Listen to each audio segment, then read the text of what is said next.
மாண்புமிகு பேரவைத் தலைவர் அவர்களும் மாண்புமிகு முதலமைச்சர் அவர்களும் இன்னைக்கு எதிர்க்கட்சி தலைவராக இருக்கிற நானும் ஒரே காலேஜ்ல படிச்ச ஓல்டு ஸ்டூடெண்ட்.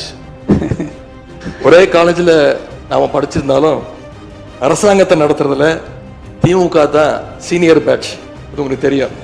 1967 ஆட்சிக்கு வந்தது திமுக தான். நாங்க தான் சீனியர்ஸ். அந்த அடிப்படையில் எங்களுடைய நாலேஜையும் எக்ஸ்பீரியன்ஸையும் நாங்க ஷேர் பண்ணிக்க ரெடியா இருக்கோம்.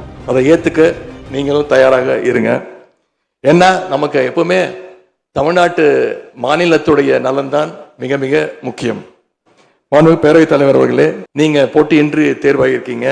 மாண்புமிகு முதலமைச்சரும் எதிர்க்கட்சி தலைவரான நானும் உங்களை அவை முன்னவரும் இந்த இருக்கையில உட்கார வச்சிருக்கிறோம், அமர வச்சிருக்கிறோம். இன்னைக்கு உங்க கையை பிடிச்சி அழைச்சிட்டு வந்து உட்கார வச்சிருக்கிறோம். இனி எங்க ரெண்டு தரப்பையும் நீங்க தான் கையை பிடிச்சி அரவணைச்சு கோவம் இல்லாம கோவப்படாம, நீங்க கோவப்பட மாட்டீங்கன்னு தெரியும். உங்களை கோவப்படுத்துற மாதிரி எந்த செயலையும் நாங்க செய்ய மாட்டோம். சட்டமன்ற ஜனநாயகத்துல ஆளுங்கட்சி காதுகளாகவும் எதிர்கட்சி குரலாகவும் இருக்க வேண்டும். அதுலதான் இந்த அவையுடைய பெருமை நிச்சயம் அடங்கி இருக்கு. பொதுவா இதுக்கு முந்தைய சட்டமன்ற பேரவை எடுத்துக்கிட்டா